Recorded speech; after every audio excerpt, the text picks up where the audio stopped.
bertemunya, bersentuhannya kulit laki-laki dan kulit perempuan.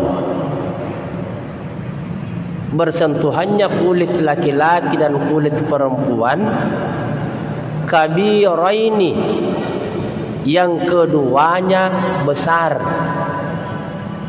Taruhlah kita mengatakan keduanya balik. Iya, keduanya balik. Iya. Ajnabiyaini, dan keduanya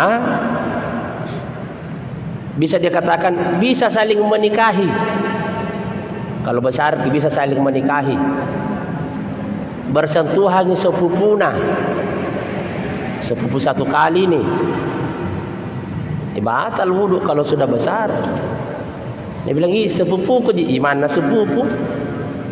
Batal gitu, batal kinau. Biar sepupu batal juga. Ini pandangannya ulama kita. Termasuk diantaranya bersentuhan dengan istri. Batal gitu, Pak. Jangan sampai misalnya sudah berwudu, lantas kemudian bergandengan tangan pergi ke masjid.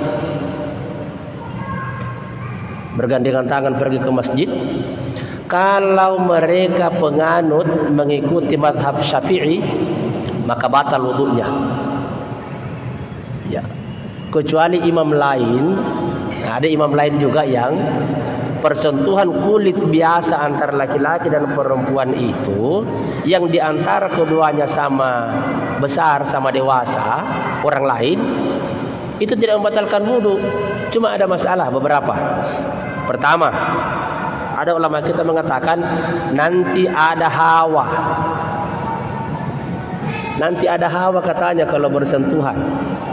Masalahnya hawa itu bisakah dijamin tidak ada hawa atau tidak ada hawa? Seandainya itu bisa bersentuhan dengan perempuan, nah misalnya seperti kita menyentuh karung, tidak ada masalah, tidak ada hawa. Yang jadi masalah kalau bersentuhan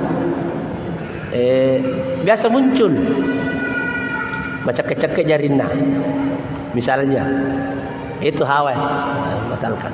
Ulama yang lain mengatakan nanti batal itu kalau berhubungan suami istri.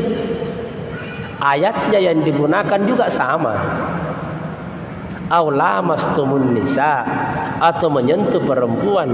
Cuma ada ulama memahami menyentuh dengan persentuhan kulit, ada menyentuh dengan persentuhan nanti berhubungan suami istri baru batal. Nah, kalau pendapat yang Rengguruta ini yang digunakan, yang bermadhab Syafi'i, mungkin inilah yang bisa dikatakan paling hati-hati. Karena tadi itu kalau dikatakan tidak ada rasa, susah juga dijamin. Nah, kalau di tanah suci Mekah ada namanya talfiq, pindah mazhab sementara. Contoh, Pak, bagi kita bapak-bapak, ibu-ibu yang kebetulan bersama dengan rombongan berangkat ke tanah suci Mekah. Nanti sebentar di sini akan sampai pada suatu pembahasan beberapa hal yang terlarang atau haram dalam bahasanya di sini. Beberapa hal yang haram atau dilarang bagi mereka yang batal wudunya, bagi yang junub dan bagi yang haid. Ada penjelasannya nanti sesudah ini. Jadi bagi mereka yang pergi ke tanah suci Mekah misalnya pada saat dia berwudu, maka kalau mau aman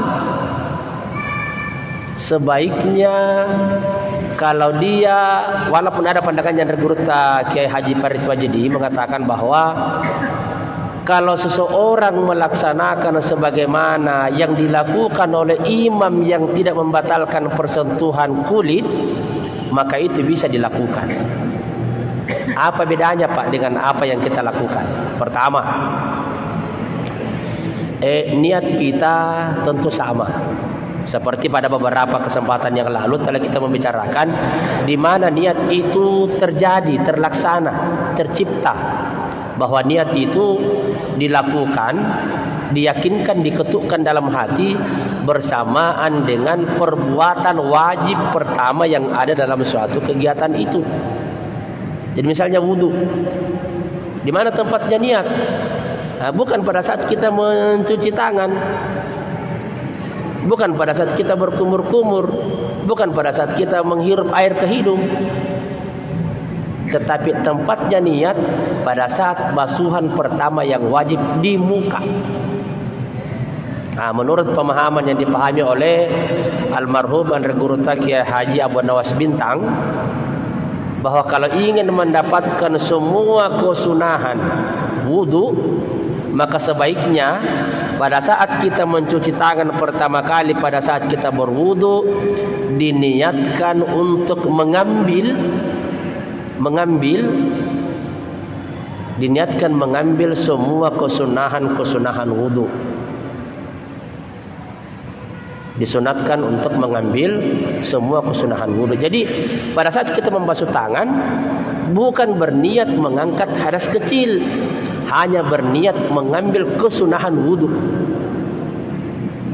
Nah, nanti pada saat membasuh muka, begitu disentuhkan air ke wajah, baru kita berniat dalam hati, dikedepankan lafaznya, nawaitul wudu'a li raf'il hadatsil asghar fardhan lillahi ta'ala. Begitu disapu air ke muka bagian atas, disitulah terketuk dalam hati, sengaja saya berwudu untuk mengangkat hadas kecil fardhan lillahi ta'ala. Di situ tempatnya.